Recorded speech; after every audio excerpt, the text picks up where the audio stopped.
वेदास्तथा स्मृतिगिरो यमचिन्त्य शक्तिं सृष्टिस्थितिप्रलयकारणमामनन्ति तं श्यामसुन्दरमविक्रियमात्ममूर्तिं सर्वेश्वरं प्रणतिमात्रवशं भजामः। अज्ञाननिरधिरुपैति यया विशोषं भक्तिः परापि भजते परिपोषमुच्चैः। तत्त्वं परं स्फुरति दुर्गममप्यजस्रं साद्गुण्यभृत्स्वरचितां प्रणमामि गीतां। नारायणं नमस्कृत्य नरं चैव नरोत्तमं देवीं सरस्वतीं व्यासं ततो जयमुदीरयेत्। हरे कृष्ण कृष्ण कृष्ण हरे हरे, हरे राम राम राम हरे हरे। गीता मंजरी का यह 234वां अंक है। विगत अंक में हम लोगों ने श्लोक संख्या 725 के अंतर्गत यह श्रवण किया कि भगवान योग माया के द्वारा समावृत हैं।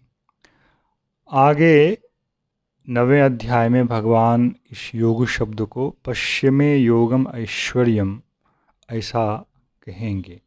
तो वह जो ऐश्वर्य है वह उनकी स्वरूपभूता शक्ति है। भग शब्द का जो अर्थ है उसमें ऐश्वर्यस्य समग्रस्य वीर्यस्य यशः श्रियः ज्ञान वैराग्योश्चैव षण्णां भग इति गणा। इस विष्णु पुराणी श्लोक के अनुसार जो ऐश्वर्य है वह भग कहलाता है। भगवान जिसको भग है वह भगवान है, जिसको बल है वह बलवान है, इस तरह से चिंतन करें। तो भग के अंतर्गत 6 चीज़ों को कहा गया है। संख्याएं अनंत हो सकती हैं, 6 प्रधान रूप से कहे गए हैं और उसमें पहला है वहाँ ऐश्वर्य। और 9वें अध्याय में भी पश्चिमे योगम ऐश्वर्यम कह के योग को भगवान ने ऐश्वर्य के रूप में कहा है। और वह ऐश्वर्य भगवान का भग है, स्वरूप भूता शक्ति है, उसके द्वारा ही भगवान आवृत हैं। योग माया समावृतः, योग माया समावृतः जो यहाँ कहा गया है वह भगवान की वह ऐश्वर्यमयी शक्ति ही है जिससे उन्होंने अपने आप को आवृत कर रखा है और लोगों के लिए उनका प्रकाश नहीं होता है। तब जो लोग उनको देख रहे हैं वे देख रहे हैं उस अंश में उनके ऊपर भगवान का प्रसाद है, किंतु जो भक्त हैं वे ही भगवान के तत्व को देख पा रहे हैं, उसका अनुभव कर पा रहे हैं। जो ऐसा नहीं है वे वस्तुतः एक रूप मात्र को देख रहे हैं और उसमें फिर अपनी कुबुद्धि का आरोप कर रहे होते हैं। यह मनुष्य है, विशेष मनुष्य है, इसमें कुछ विशेष शक्ति है, इतना ही। किंतु वे आनंदमय हैं, सच्चिदानंदमय हैं। वेद में जिसे परम ब्रह्म कहा गया है इस रूप में उनकी अनुभूति नहीं हो पाती है। इसलिए भक्तों के लिए ही भगवान का स्वरूप वास्तव में प्रकाशित होता है। अगले श्लोक में 7:26 में भगवान कह रहे हैं वेदाहं समतीतानि वर्तमानानि चार्जुन भविष्याणि च भूतानि मां तु वेद न कश्चन। अर्जुन, अहम शमतीतानि वर्तमानानि भविष्यानि च वेद। अर्जुन, मैं समतीतानि, सम्यक रूप से जो अतीत हो चुका है, बहुत जो भी भूतकाल में हुआ है ऐसा समझना चाहिए। वर्तमानानि, जो वर्तमान में चल रहा है, और भविष्यानि, जो होने वाला है, मैं उस सब को जानता हूँ। तो भगवान ने क्या कहा अपने आप को? सर्वज्ञ कहा, त्रिकालज्ञ कहा। तीनों कालों में जो कुछ भी हुआ है, हो रहा है, होने वाला है, सबको जानने वाले हैं। माम तु ना वेद कश्चन, किंतु मुझे कोई नहीं जानता है। कश्चन में कोई नहीं जानता है का अर्थ इस प्रकार करना चाहिए। एक तो यह कि भगवान को पूर्णतः कोई नहीं जान सकता है। कोई भी जानेगा, भक्त भी भगवान को यदि जानेगा तो वह आंशिक रूप से ही जानेगा। पूर्णतः भगवान को जानना संभव नहीं है, क्योंकि उनके सब कुछ अनंत हैं। दूसरी बात, भगवान को सच्चिदानंदमय के रूप में भी नहीं जानता है कोई।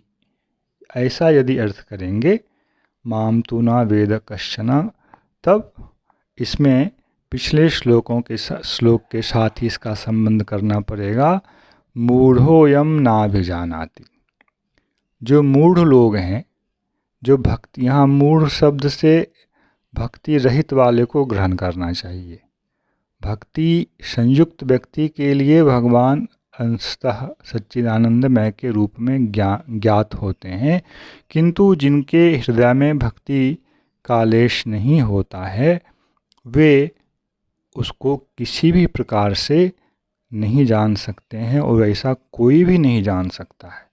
सामने देखने पर भी उसने भगवान को जान लिया, ऐसा नहीं होता है। इस चीज़ का संकेत यहाँ भगवान दे रहे हैं। इसके द्वारा एक और सिद्धांत यहाँ सिद्ध होता है।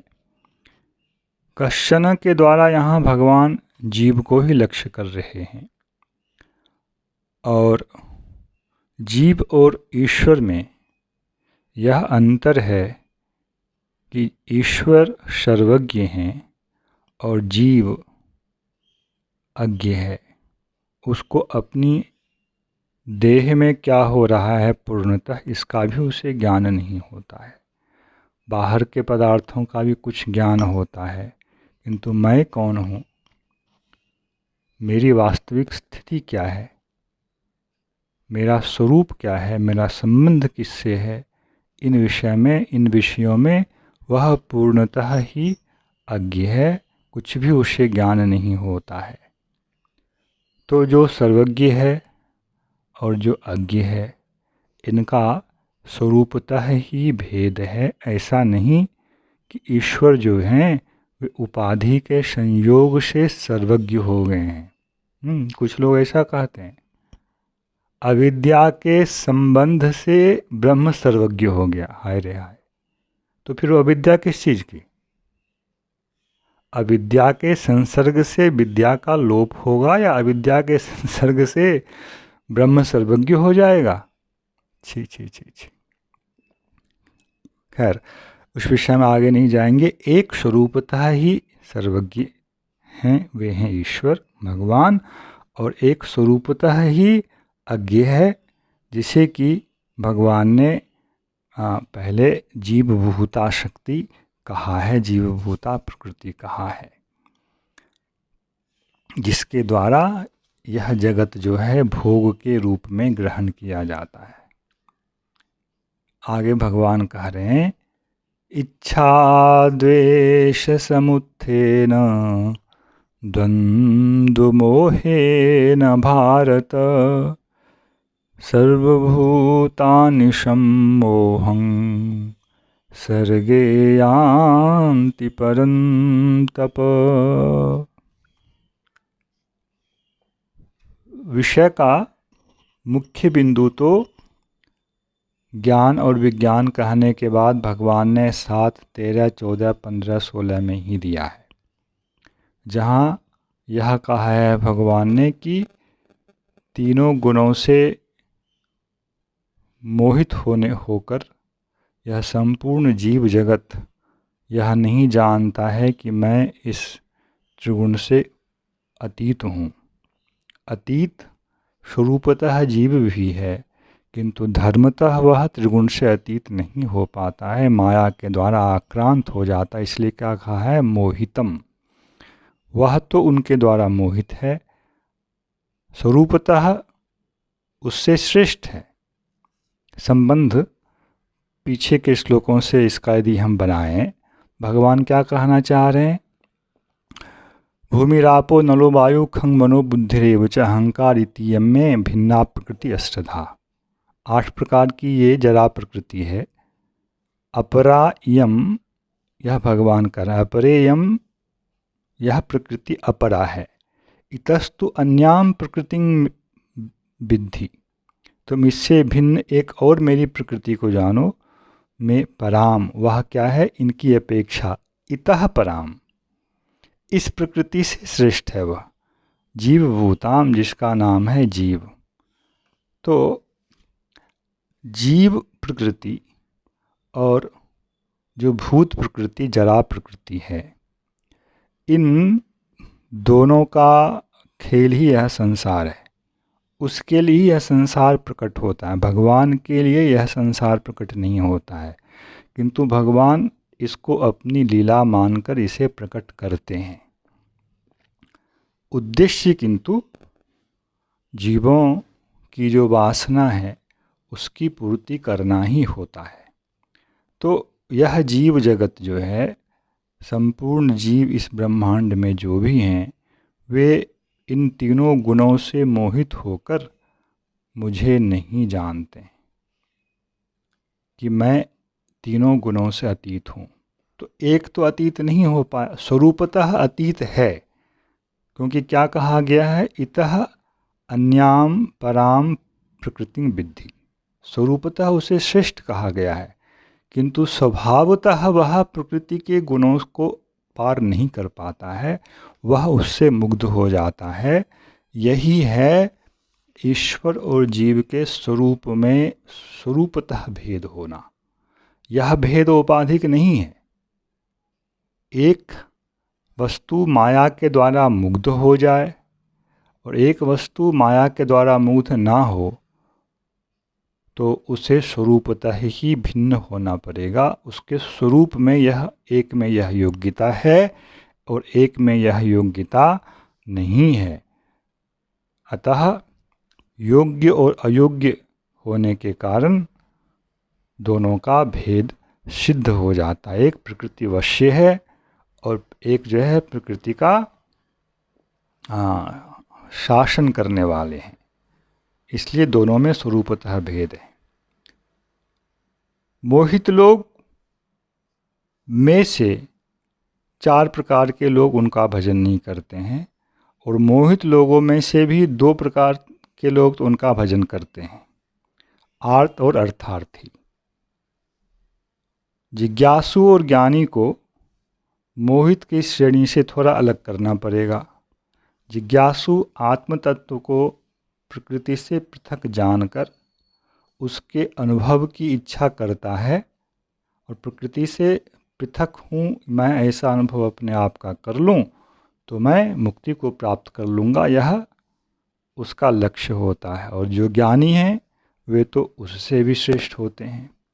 इस प्रकार से पीछे 4 श्लोकों में भगवान ने जो बीज डाला है, क्यों योग का प्रकरण चल रहा है, और 6ठे अध्याय के अंत में भगवान ने यह कहने की प्रतिज्ञा की है कि जो इसमें से सर्वश्रेष्ठ, सभी प्रकार के योगियों में जो सर्वश्रेष्ठ है, जो श्रद्धापूर्वक मेरा भजन करता है, वह युक्ततम है, वह मुख्य बीज है।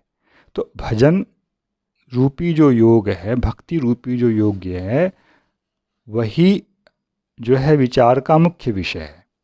उसके लिए किंतु ज्ञान और विज्ञान का होना आवश्यक है। मैं कौन हूँ, ईश्वर क्या है, प्रकृति क्या है, कौन किससे बंधता है, यह सब विषय ठीक से भी पीछे नहीं कहा गया था। अब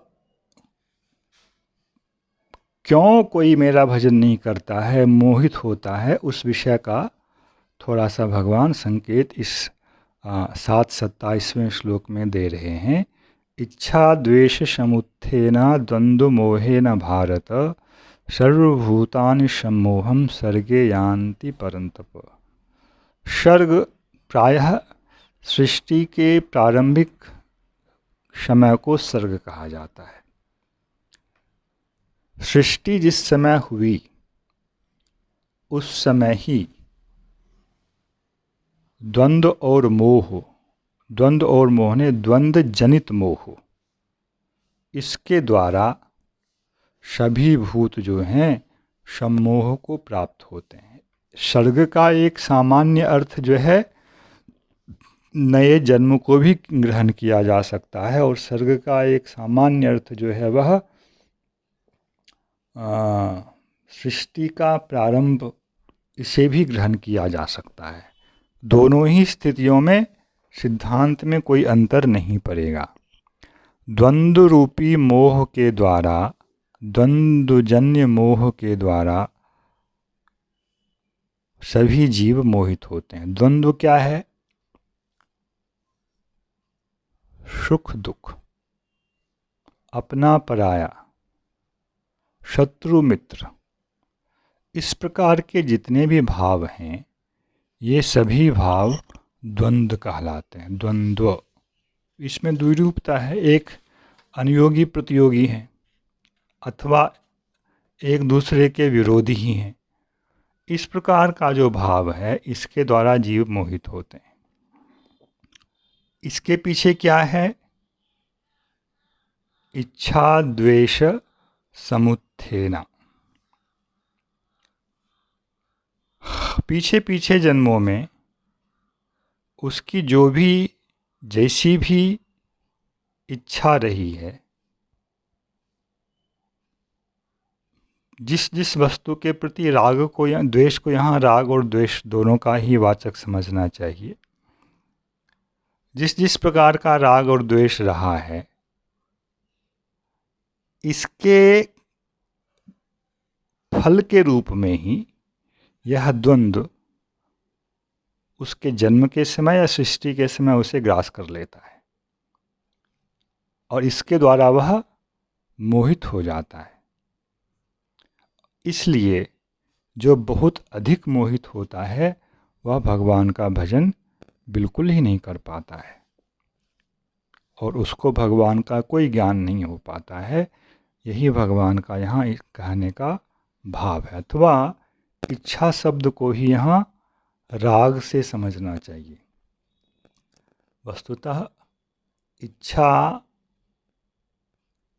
के कारण ही इच्छा की पूर्ति करने वाले विषय के प्रति अनुराग और उसकी पूर्ति नहीं करने वाले के प्रति द्वेष की सृष्टि होती है। दूसरे अध्याय में भगवान ने इससे संबंधित जो सिद्धांत किया है वह आप लोगों को ज्ञात होगा। विध्यायतो विषयान पुंसा संगस्तेषु उपजायते संगात संजायते कामः कामात् क्रोधो विजायते। तो ये काम से जो क्रोध का स्तर है उत्पन्न होने का, उसके बीच में राग द्वेष है। काम अर्थात इच्छा, जो इच्छा की पूर्ति, कामना की पूर्ति करने वाला विषय उसके प्रति अनुराग, वह यदि पूर्ति ना करे या उस पूर्ति में बाधक कोई बन जाए तो उसके प्रति द्वेष। और यही हमारे जीवन, कामना ही सबसे बड़ा हमारा शत्रु है। कई बार भगवान ने इस विषय का प्रतिपादन किया है। तो इसके कारण ही सामान्यतः जीव जो है वो भगवान का भजन नहीं कर पाते हैं। भगवान ने यह सिद्धांत किया। तो मूल में क्या भगवान संकेत कर रहे हैं? हमें संसार की कामना नहीं करनी है। यदि हम कामना करेंगे तो राग और द्वेष से हम ग्रस्त होंगे और उस स्थिति में हम भगवान का भजन नहीं कर पाएंगे। इसलिए हमें निष्काम हो जाना है। जो जब तक निष्काम नहीं हुआ जाता है तब तक शुद्ध भजन नहीं होता है, यह भगवान कह रहे हैं। जय श्री कृष्ण। हरे कृष्ण कृष्ण कृष्ण हरे हरे, हरे राम राम राम हरे हरे।